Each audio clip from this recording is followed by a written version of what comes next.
Ouais, ben on est rendu à notre deuxième arrêt aujourd'hui en partance de Porto. Suivant notre visite de Braga, on est rendu à Guimarães. Guimarães. Et je crois que la prononciation n'est pas si pire. Je viens tout juste d'arriver, ça fait 15 minutes. Je suis monté en haut de la colline où on retrouve l'ancien château, qui est un des sites majeurs. La ville est au patrimoine mondial de l'UNESCO.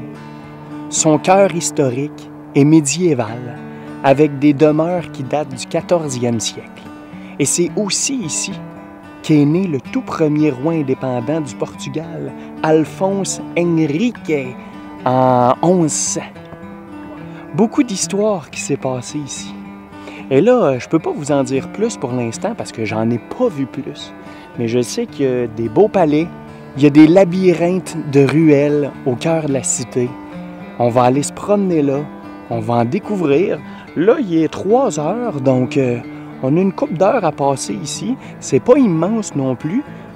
Donc on devrait être pas pire pantoute.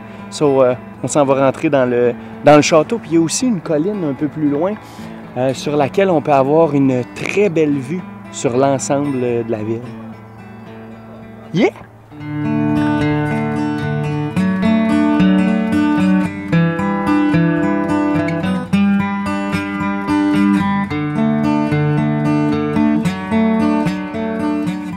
Quand on arrive à Guimarães, je vous garantis qu'on retourne très facilement dans le passé. Pourquoi? Bien parce que la ville a joué un rôle important dans la formation du Portugal.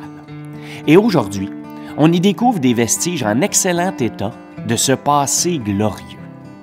Ici, on explore le Château Fort, qui en plus d'avoir été habité par le premier roi du Portugal, est considéré comme une des 7 merveilles du pays.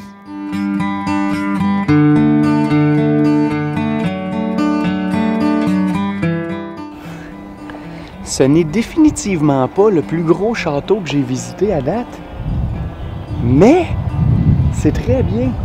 Entouré, il est bien préservé, tous les murs sont là, les tours, le donjon central. J'ai pas vu les fortifications autour, parce qu'habituellement, le château, c'est la place centrale ou une partie des fortifications. Là, il y a comme juste ça ici.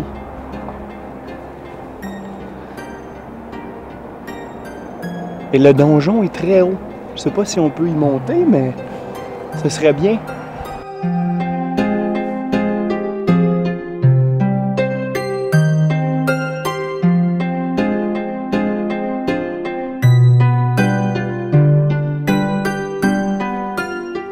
La ville de Guimarães est historiquement associée à la fondation et à l'identité de la nationalité portugaise, car Guimarães, comme certains autres lieux de peuplement, précède et prépare la fondation du Portugal, et elle est connue comme étant le berceau de la nation portugaise. C'est ici qu'a eu lieu, en 1128, une partie des principaux événements politiques et militaires qui mèneront à l'indépendance et à la naissance d'une nouvelle nation.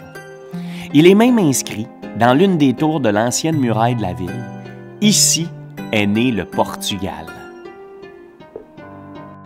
Ouais, ben au final, c'était bien une cité fortifiée. C'est juste qu'aujourd'hui, on retrouve plus des pans de murs. Peut-être qu'il y en a à certains endroits, là, mais la plupart sont plus là. Et le château, ça n'a aucun sens. La hauteur, j'en ai pas vu beaucoup des aussi hauts. En fait, je pense que j'en ai jamais vu. Le donjon, je sais pas combien il mesure, mais ça a comme pas de sens. Puis les murs, il y a un petit peu d'abus ici, je trouve, là. Exagération. Mais ce qui est extrême, c'est souvent cool, là.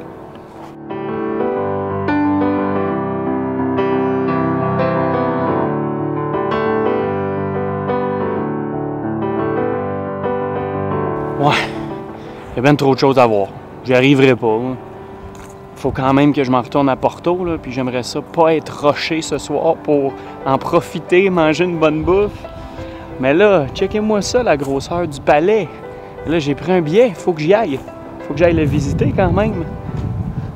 On va aller voir qu'est-ce qui se cache dans ce merveilleux bâtiment. On y entre à l'instant.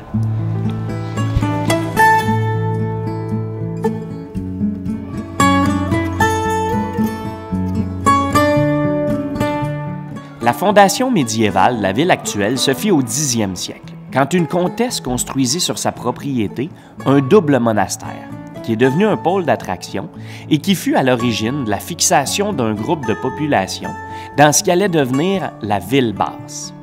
Par la suite, la comtesse fit construire un château sur le haut de la colline, créant ainsi un deuxième point de fixation, la Haute-Ville.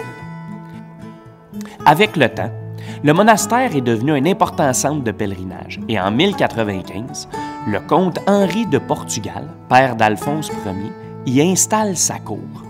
Et c'est ainsi que son fils y proclame le royaume de Portugal.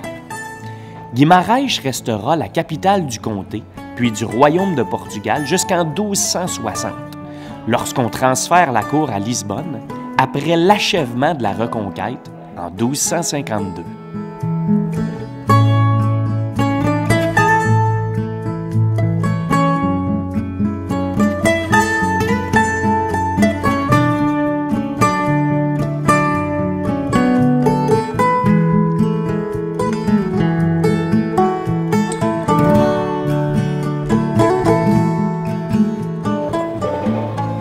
Ouais, ben, je peux vous dire qu'elle mérite amplement son terme de ville au patrimoine mondial de l'UNESCO.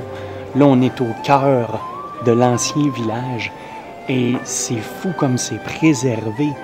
Les maisons en pierre, c'est complètement différent de tout ce qu'on a vu à date au Portugal. On est vraiment dans un autre monde, dans un passé plus obscur.